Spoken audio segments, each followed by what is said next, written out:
And like, if I were ever in a hiring manager position again, and I was shown two options of, a person who seemingly knows everything and another person who doesn't, but is asking a lot of questions, and I can find them all over the internet with their questions, I'd go with the latter person in a second.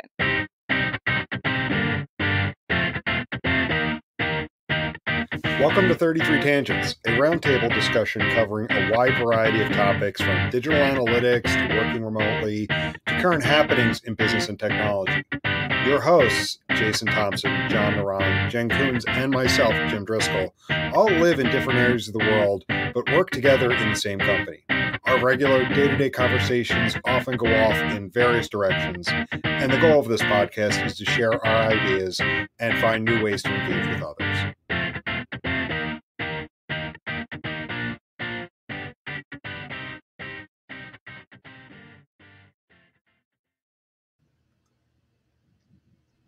All right, there we go.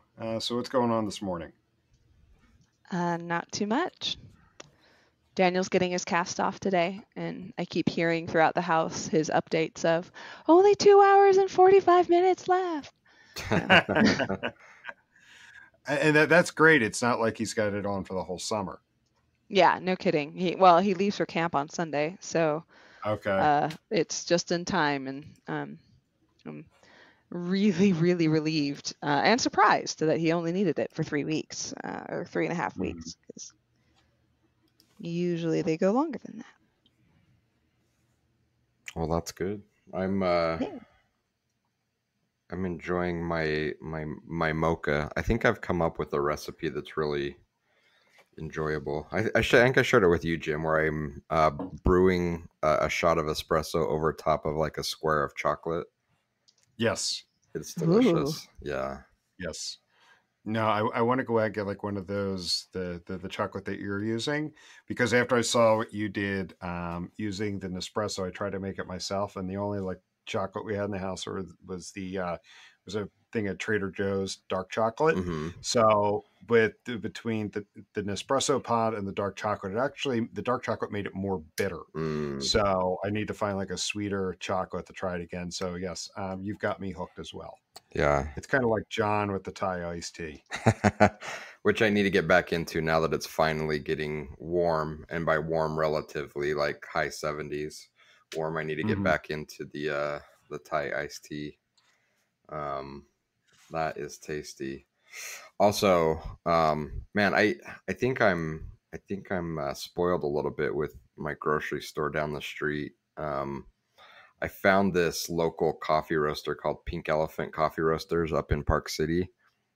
Shout out to them. I can get like 10 to 14 day roasted beans, and they roast small batch single origin beans, and it's just absolutely delicious and fresh and yummy.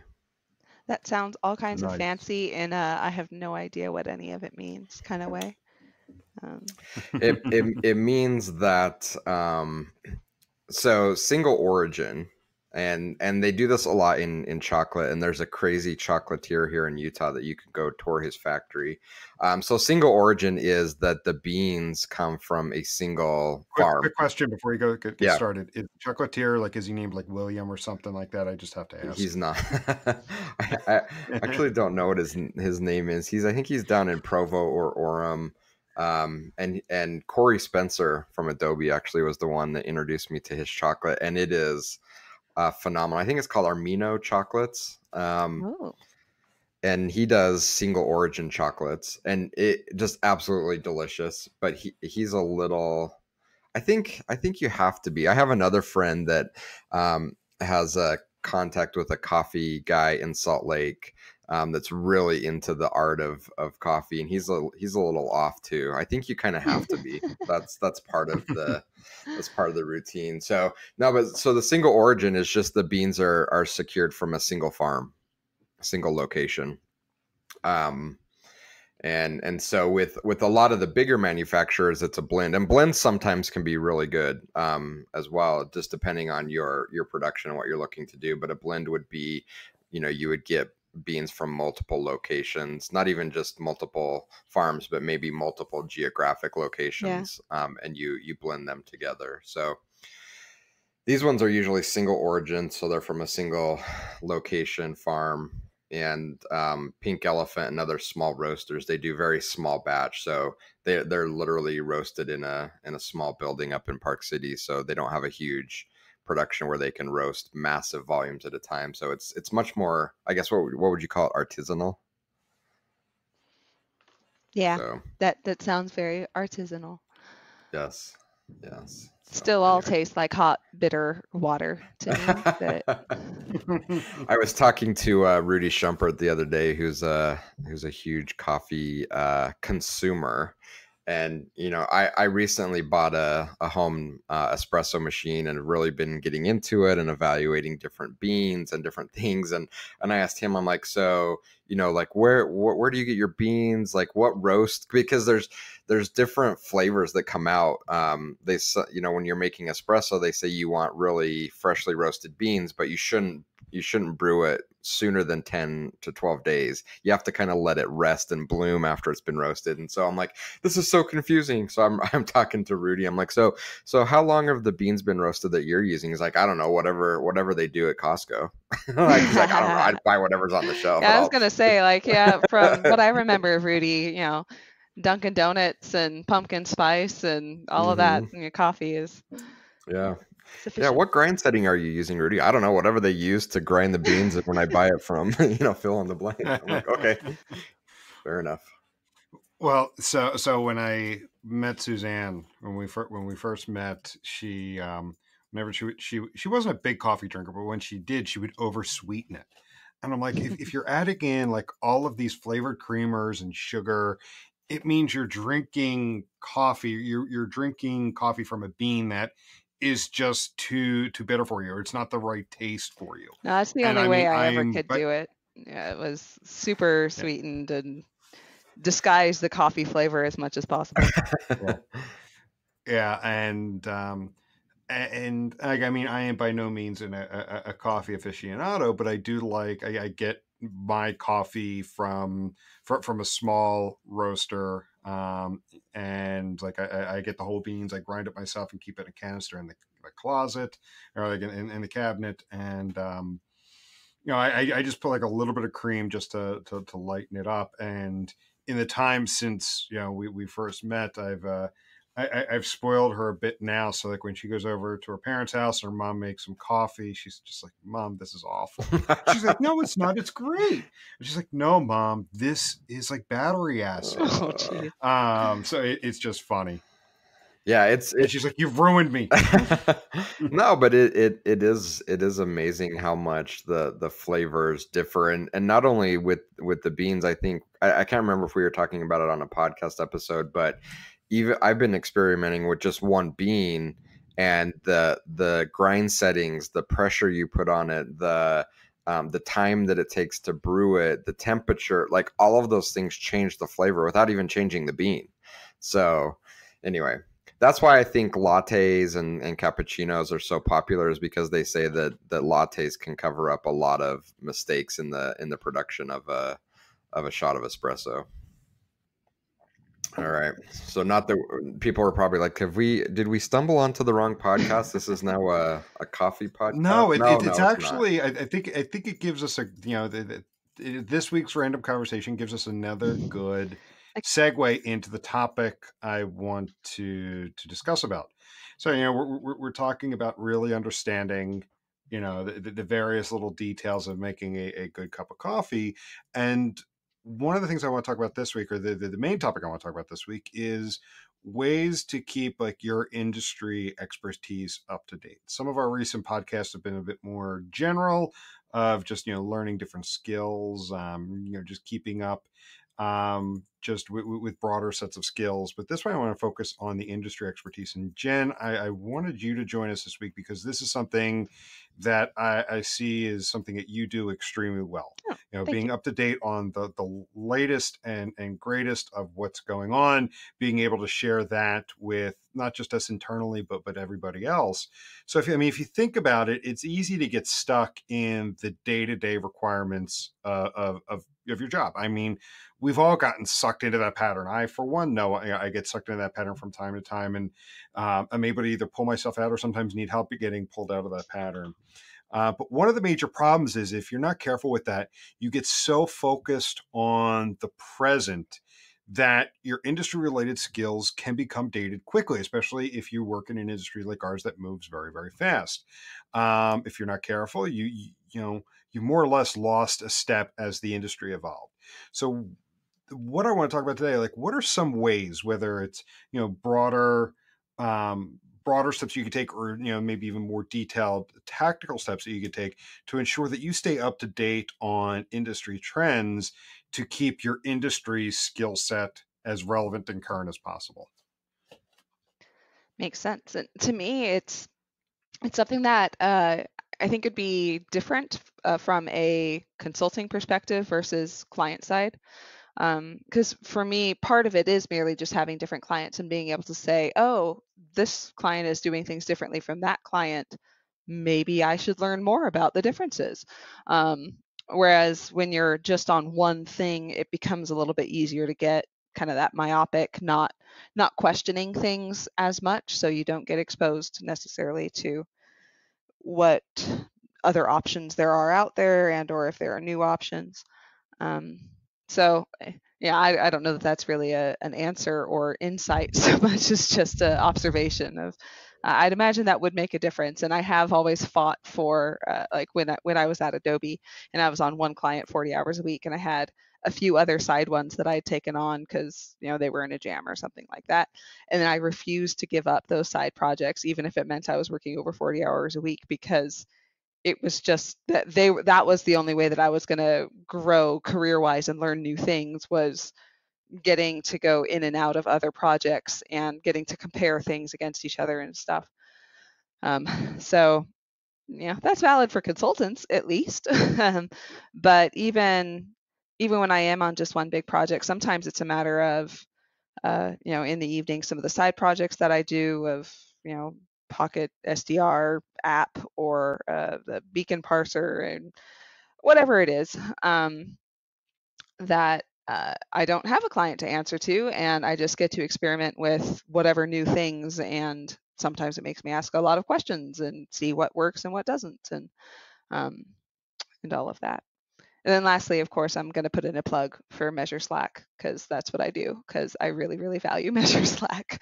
That it's been a really valuable way to see the different things different ways that people are doing things, and find out about new things. Adobe's pretty good about going in there with release notes, and or just another practitioner says, oh hey, I noticed this thing's different in Workspace, what happened? And then 5 people can chime in with oh yeah, I've been using that, it's great.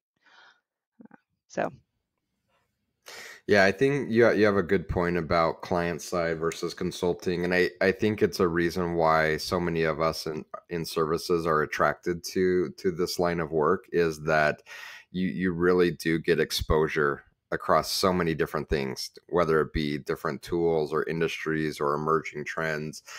That's one of the draws that I think so many of us are really aligned with when it comes to working in services. It's also a potential downside, and it's one of the frustrations that I've had working in services over the years. I think, as all of us on this episode have probably had direct experience in that. Typically, you're asked to be 38-ish hours billable a week, and then also learn new things, and you're just kind of burned out.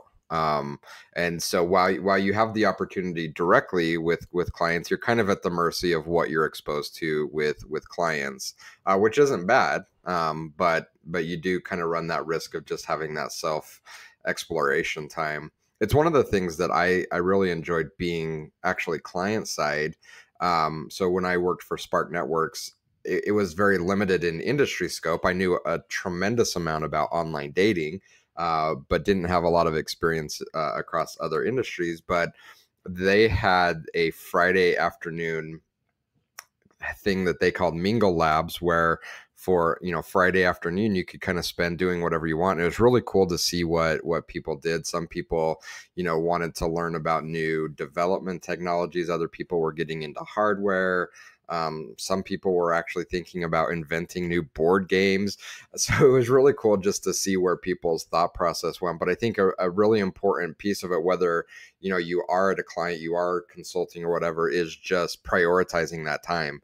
We don't prioritize that time for ourselves to continue learning, and if we don't, then it just gets sucked out, because there's always something that you can fill up your time with. So I think prioritizing it is really critical, especially in our space. You guys know I think they call it the Martech 5000, that chart that has it looks like a George Seurat painting with all of the different solutions. Yeah.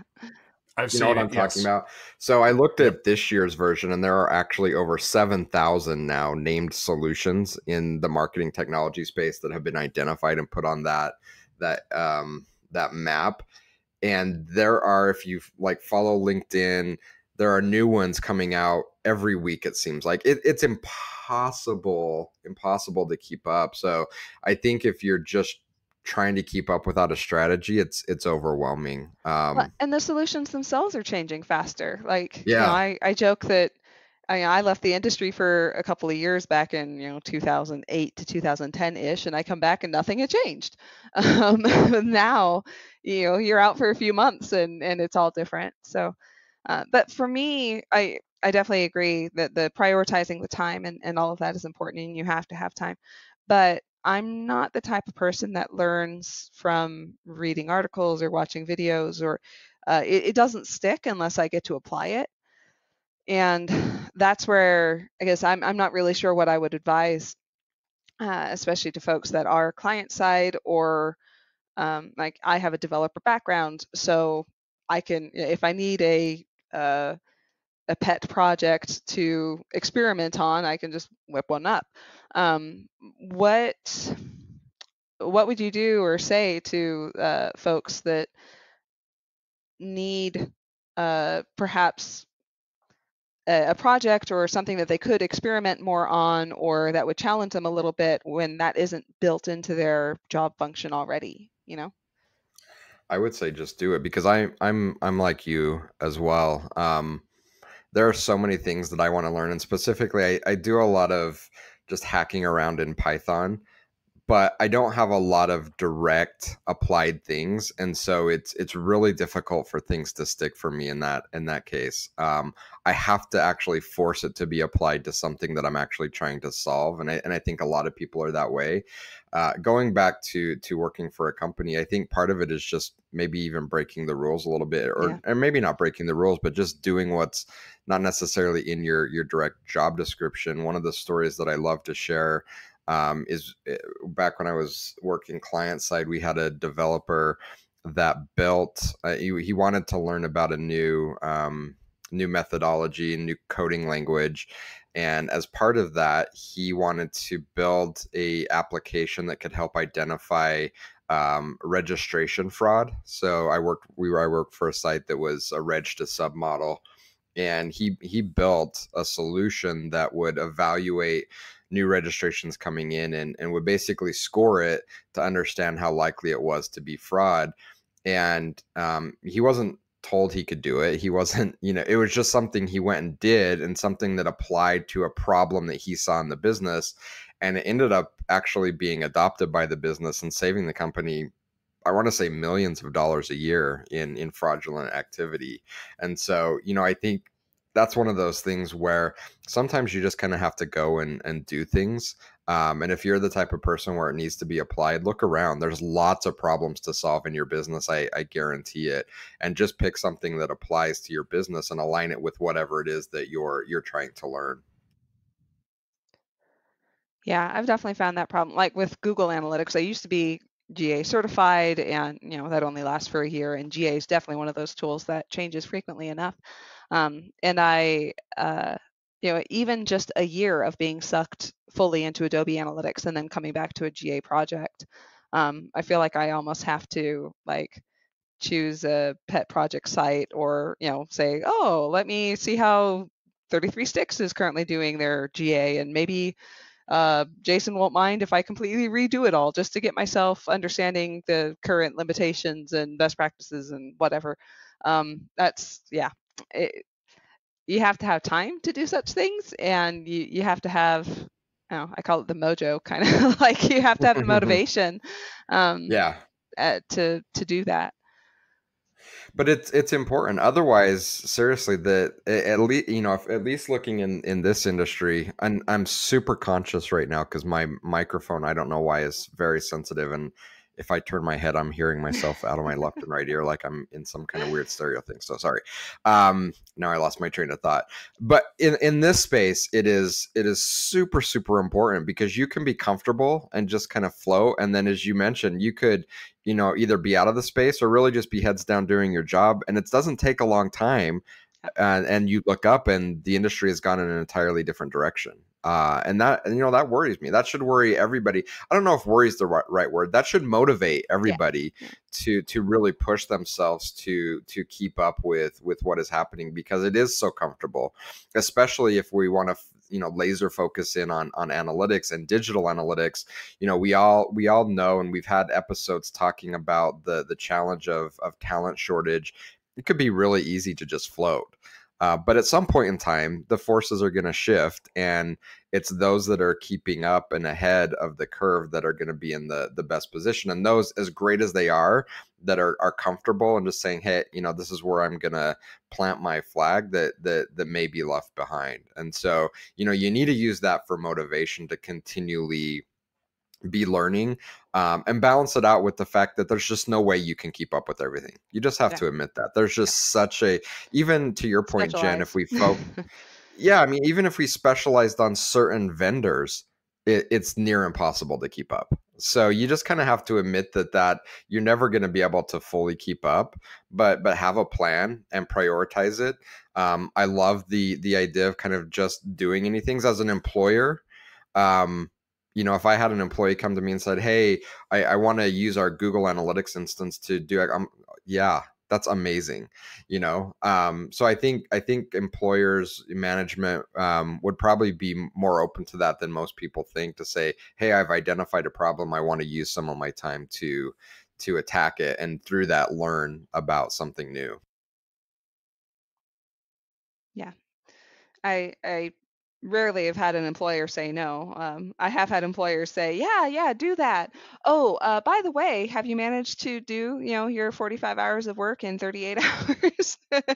And then at the end of the day, I just don't have that motivation. And to me, that's more of a sign of I need to, talk to my employer perhaps, and figure out a way that I have that brain space left. Um, and so, kind of on another tangent, um, I think part of it too is connecting with other folks in the industry, especially if you are the type that's stuck on one client, one project kind of thing. You're not getting exposed as much to maybe some of the alternatives or efficiencies that you're missing out on. Um, how important it is to have other contacts, ideally in your own space. So if you're a hotel industry, but the main problem there is uh, the proprietariness of analytics, and how much you're not supposed to share what you're doing. And um, yeah, I think it's that can be really hard, and I think it actually hurts everyone when, for legality or for whatever reason, you can't connect with others in your space in any sort of meaningful way to learn from each other, and Yeah. see what things you can do better. Yeah, I do think that that's unfortunate.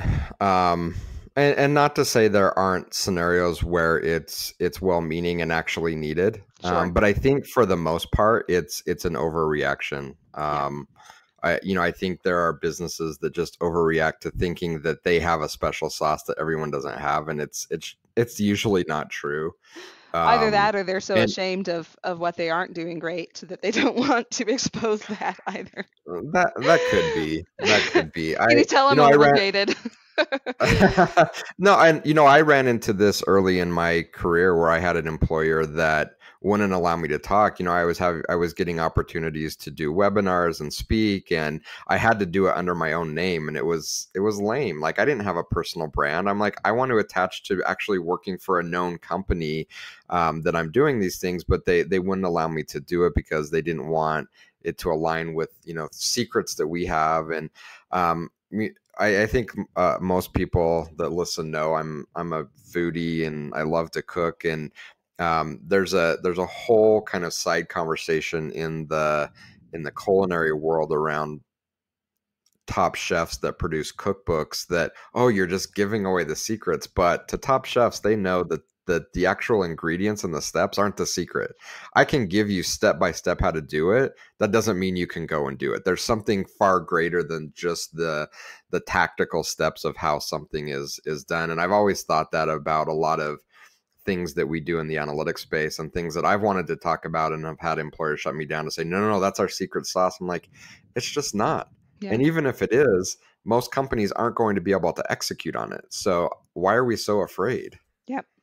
Well, and I think sometimes too that fear comes in at a personal level of you don't want to ask in, say, Measure Slack or Twitter or at a conference or whatever, what is it that folks are doing? Or and you don't want to do anything that uh, might make it look like you don't already know everything and all the best practices and everything. And one of the best ways to learn is to just have the guts to ask questions that odds are other people are asking too, and you can all sort it out together.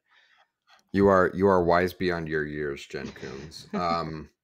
But isn't Yeah. So you're saying be humble and be Yeah, vulnerable. Yeah, I yeah, mean, but isn't that really at the heart of the problem? That if you can't admit that you don't know something, how are you ever going to learn? I worked with a guy early on in my career that was, I don't know what it was psychologically, but he never could admit that he didn't know something.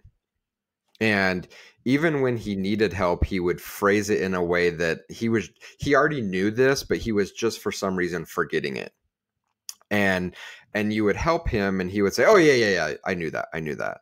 And I've kind of watched the arc of his career, and it's been fairly flat. And I think a big part of it has been, if you convince yourself that you already know everything, then psychologically, what motivation do you have to go out and learn new things?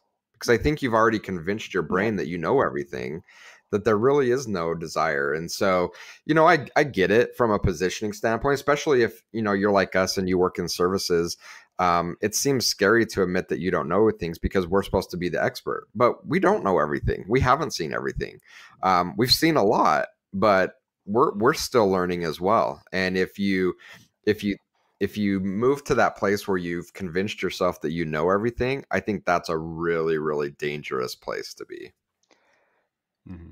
Yeah, it reminds me of a cliche, that I've heard is, certainty is the opposite of Hmm. knowledge. Because when you're certain about something, when you're firm about something, you're not open to new ideas. And in this case, like, focusing on this particular conversation, if you're certain you know everything, you're not going to be looking out for the new ways of doing things, the new technologies, just the new best practices as the greater digital ecosystem continues to evolve.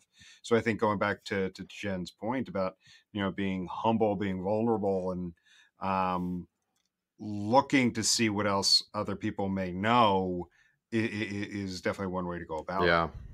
I'm interested from Jim and Jen, both of your perspectives, if you've had past employers, or maybe if you have friends that that have been at employers that have really valued the ability to continue to learn, and push what you can do, things that they've deployed that have been really useful in that kind of continuing education realm. Unfortunately, most of mine are more instances of I had to do it on my own, other than my current employer. But like I was hinting at earlier, even if the employer is super supportive and wants, like, gives you the permission or resources that you need, uh, it's often just not prioritized enough that your day-to-day job is still clearly the thing that you're expected to do first, and any other learning comes after. And then certainly at really big orgs, I've had the problem of you don't want to make it look like you don't know what you're talking about, so got to be super careful about that. um and I don't know, I've been very lucky that uh, I've been in enough positions where I can say, I've worked up this brand reputation, that I can ask publicly, and like I don't have to worry about people thinking I utterly don't know what I'm talking about. And that's the funny thing to me, is because on Measure, Slack, or Twitter or whatever, there are a lot of people who look at me as the DTM or launch subject matter expert and all of that, not to toot my own horn, but I'm also asking questions a lot too. And like, I am not just a fount of knowledge in there. Man, I feel like I'm going to come off as so cocky in saying all of this, but going to just call it what it is. And yeah, so much of what I'm asking or doing is asking questions and admitting the things that I don't know.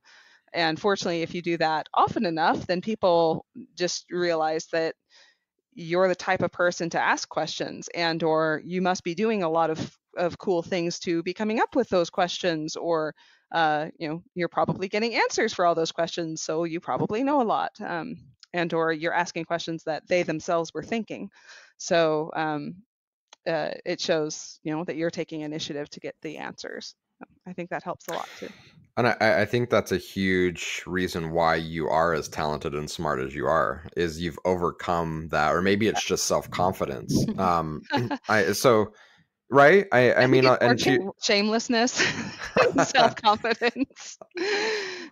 but it is part of the equation, and maybe this is a whole separate podcast topic, but I think that so many people limit what they can learn because they're doing so in isolation and kind of the shadows, because there's a certain image they have or expectation that they have, that they know all of these things, and that asking for help or admitting they don't know something is some kind of a weakness, which it really isn't. If someone came to you and admitted that to you in confidence, what do you tell them? Because it isn't a weakness, right? It's something that if they truly want to learn, they really need to overcome. Well, and we're lucky because we're in an industry, I think I probably even said it in the podcast before, but nobody defaulted into this industry. Nobody came into it because it was an easy major at their university or something. Everyone who's here is here because at some point they were motivated and adaptable and excited by the technology, but they've shown that they were willing to dive into kind of unknown territory. And we need to not forget that, because the industry really is full of smart people who adapt and who are all trying to learn quickly with this ever-changing technology. And it's been really interesting as I have more and more clients that are in kind of these shared spaces where I ask questions and get answers and things like that, where I've had to pause a moment and be like, oh, this is the question the client just asked me. The client is in this forum too, and we'll see when I ask the broader group. I have Um, done that. I have yeah, done this as well. I've absolutely, yeah, no, I've gotten used to more and more used to doing it. And to be honest, I think of, like, in my life, who are the experts that I pay that don't ever let on that they don't know everything. Doctors. Like, how much would I love to see my doctor on the internet or something somewhere asking, hey, I have a patient who has this kind of odd thing going on, has anyone else experienced? I would love that. Rather than just having someone who says they know it all and isn't going to question it or branch out at all to figure out the answers. I'd much rather someone who's a little bit more humble and willing to work with me and, acknowledge that I bring my own intelligence, to the conversation. So they have the resources and that maybe I don't have full access to. Let's team up. And I think it can be much the same with experts within our field. I value the expert that's willing to question Yeah. things. Yeah. So there's a great Tool song called Third Eye. And the intro, I think, is Timothy Leary speaking. And part of his monologue, he says something like, to think for yourself, you must question authority and learn to put yourself, and this is the important part, in a state of vulnerability, open-mindedness, chaotic, confused vulnerability to inform yourself. Like, I think we That's keep hitting deep, on man. this, this importance of being vulnerable and that being okay, and that's how we inform ourselves, that's how we learn, is by being in that state of vulnerability. Yep. I'm gonna have to link up the that Tool song. I'm a huge fan of Tool, their lyrics, and their, anyway, good stuff there. Jim, thoughts? Yeah, a bunch of stuff going through my head at the moment, and yeah, I think we keep hitting on the same thing of being vulnerable and letting go of the ego, and not always feeling like you have to be the expert, because I think, like, going back to what we were talking about before, um, you know, throughout most of my career, the employers that I've worked for, they've loved when I've come up with new ideas. But again, as long as I get my 38 hours of client work in for the week, and anything else I could find, and if you take some of my own time to come up with new ways of doing things. But to get around that, a lot of times what I've worked with is find those clients and build a rapport with clients who have wanted to experiment. And yes, this is where it's being a bit humble. It's being very open, and you set the expectation, like, we're not going to do anything crazy that, say, brings down the site. We're going to make sure that we test everything out to not break the site, not break the analytics, not break any of the marketing technology. That being said, I came across this new idea, and I don't necessarily have my own individual sandbox to test this, but can we use yours? And if this works, this is what you get from it. Like, this is what we're able to use. And a lot of times I found that they're game for that. And, they're willing to experiment with that. So that's one way there.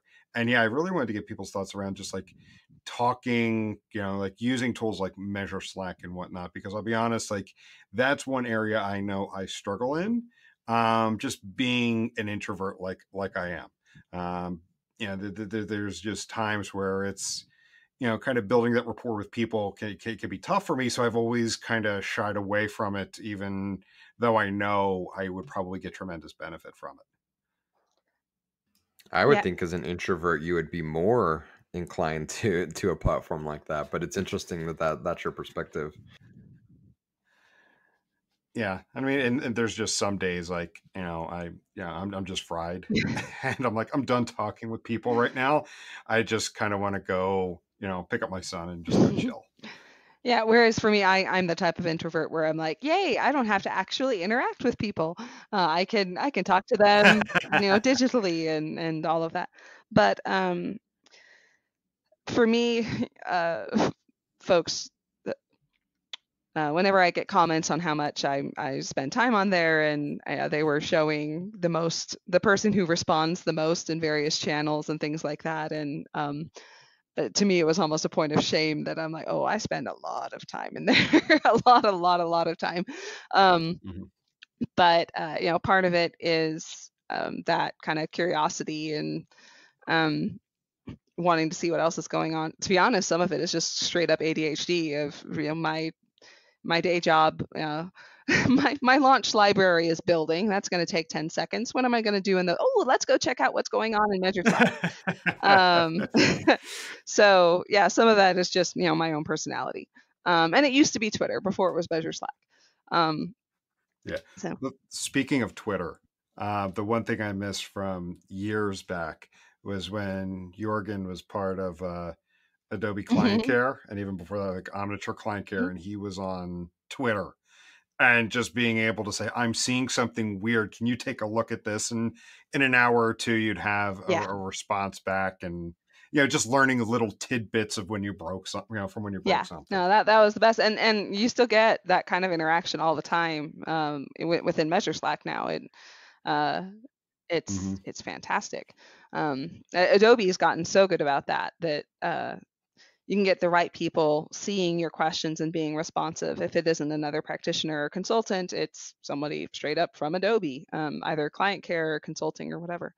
Um, and right now everything's very Adobe centric, but the same is true for GTM and GA.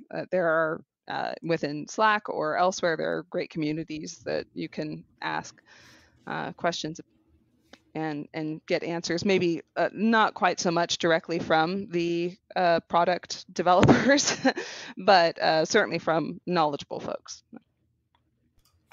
So I might have to actually give it a try, give Measure Slack a try, and I may just turn into a lurker, but you need a guide. maybe for the second You half. should hire Jenn to guide you because it can be very overwhelming.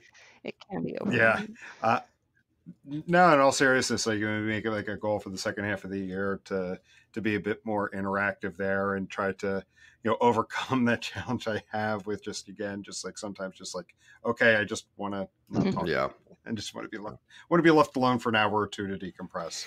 So I'm going to put you both on the spot here. One of the things that we talk about openly is that our goal with all of our client engagements is to make people successful, and it's not generic people, it's individual people. Our goal is to align with actual people that we work with and make them successful. So I'm going to put you both on the spot to say, what would you recommend? Um, if one of your clients came to you and said, "Hey Jim, hey Jenn, I'm super new into this space. I'm so excited that we're connected with you guys, and I love that this is your model.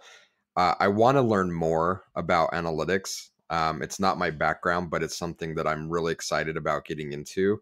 I'm overwhelmed. Help me get started. Help give me some structure for how I can start learning about some of the things in this space. What would you recommend?" Well, didn't we have a podcast on this very topic at some We point, I think? did. But y- again, it's so hard because of the applied knowledge aspect of I can't just say go read this book or blog or whatever. Um, but usually my recommendation is going to be get your hands on an instance, a website, a whatever that you can dive in and mess around with things. That's going to be the best way to learn, and then be humble enough to ask questions in public forums and stuff, because not only will you get answers, but it'll connect you to other people who are doing the same thing and asking the same questions. Um, and that's going to be kind of your lifeline as you're learning.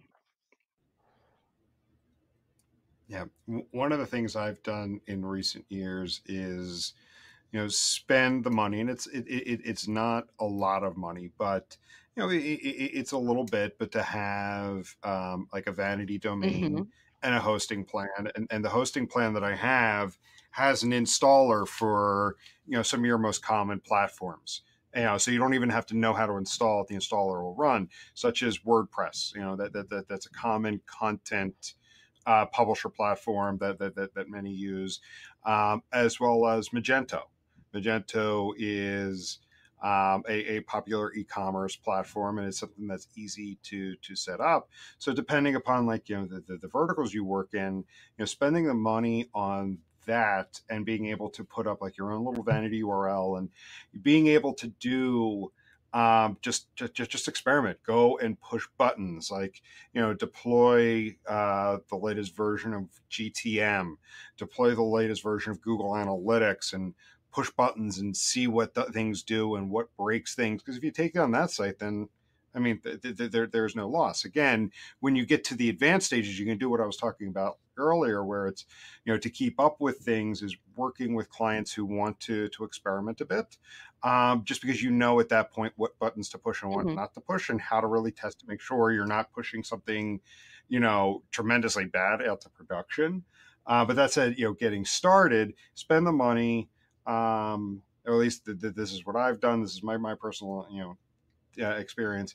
Have like your own little vanity URL with some kind of dummy site that you can just deploy things and see what happens. And then from there, it's you just slowly start to build the knowledge, and it'll help you fall down faster. Yeah.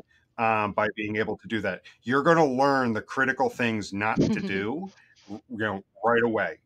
So that's going to give you a step ahead of others who haven't taken that step. And then maybe I wouldn't necessarily recommend measure Slack out of the gate, just because for someone who's new, that might be just the fire hose of conversations, but just recommending key folks to follow in the industry. That they're the ones that actually go out to actually share knowledge with others, because that's how I've also gotten my start. Like on this podcast, I've made it, I've made no secret that when I made a pivot 10 years ago from financial reporting software to digital analytics implementation, one of the things that really helped me get my start was just the content pushed out by Jason and Ben Gaines as well. And reading what they put out. And, again, that's where I got some of my ideas. So recommending individual people to follow as a start, and then eventually work up to the community at large, because then you'll be able to better navigate some of the. See, I actually disagree a little bit. That I'd say throw them into Measure Slack to begin with, and just yes, conflict. Yes, I'm gonna I have opinions. No, I'd say throw yourself in there and just get rid of any expectation or pressure to keep up with it, because that's not going to happen. But rather being in there so that you don't you have a place to ask questions. And if your only interaction is once a week to go in there and say, I'm trying to do this thing and I don't know how to do it, do that. Even that is valuable, even if somebody asked the same question 3 days ago. Well, okay, ideally not that, and you'd be searching, but getting over the fear of, is this the right place to ask this, and or anything that might hold you back from just interacting with folks. I'd say go in there, be overwhelmed, ignore the stuff that's overwhelming to you, and even if it's a one-sided, you only go in there when you have questions to ask, do it. I think that's one of the best ways to dive in. Dig it. And we need we need Jenn on the podcast more. Well, speaking of darn technology to work for me, I'm cursed. So we had a little bump getting started, but fingers crossed, through this whole recording, it has gone insanely smooth for a Jenn Coons podcast episode. I'm knocking on wood. And we're at a good chunk in, so that's it must be some kind of a sign. But speaking of content, people love Jenn's content. Jenn has a really good way of sharing things that makes complex topics easier to understand. So shucks. Well, thank you. Well, and I think some of that does come back to the being vulnerable. Like, let's take this one that I just published on Friday or whatever, about direct call rules, that I have to worry a little bit about, like, is this really the best way of doing it? Is somebody else going to call me out on, you can just do this instead? Like that's happened before. Where you just have to go out there, and it's okay to even take on the persona a little bit of this is what I think is best, and I'd love to hear how other people are doing it, and not coming at it from I'm blogging about this because I know everything about it. It makes a big difference to you don't come off as a goober when you do get something wrong because you never Goober. pretended to be omniscient. Yeah, it comes back to And that don't thing. and don't you think that most people see through that? Oh yeah, I totally. right. And if you're looking at building a strong network of people, I think people would much rather spend time and learn from people that are authentic rather than trying to put on a mask that they're something that they're not. That's my hope. That's my approach to the career is, be be authentic and people are more forgiving. It's worked so far.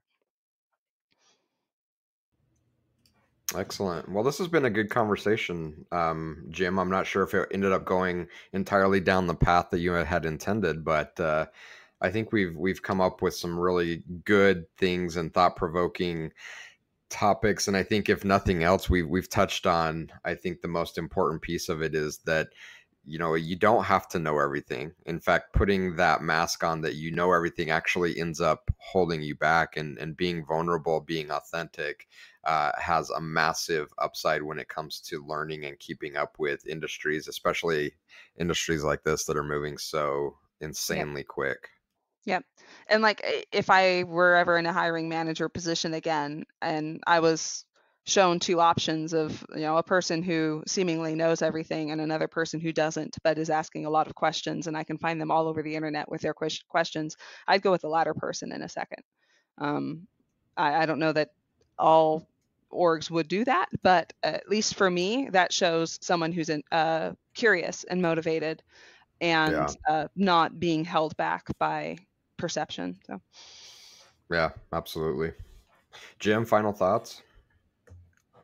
I mean, I think this was overall great, and yeah, it hit on the key topics, or like the key components of the topic that I wanted to talk about. Whether it's how do you keep the hard skills up to date, and then also the aspect of just talking with others in in the industry. One thing about our industry that I picked up on right away years ago was just how open and friendly it was versus say other industries where they work for another company, so by default their competition. Do not talk to them, do not look to get ideas from them and whatnot. So yeah, I think I really don't have much more to say than what we've already discussed. So to prevent us from just starting to repeat ourselves, I think we can wrap up for now. I think this was a wonderful conversation. Yeah, agreed. Thanks for joining us, Jen.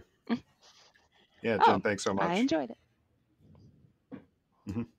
Cool. Then we will we'll talk to everybody later. Later.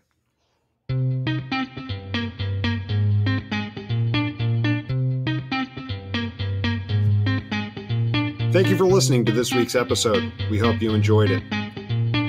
If you'd like to reach us, you could do so by emailing podcast@33sticks.com or on the web at www.33sticks.com. The 33 Tangents podcast is a production of 33 Sticks.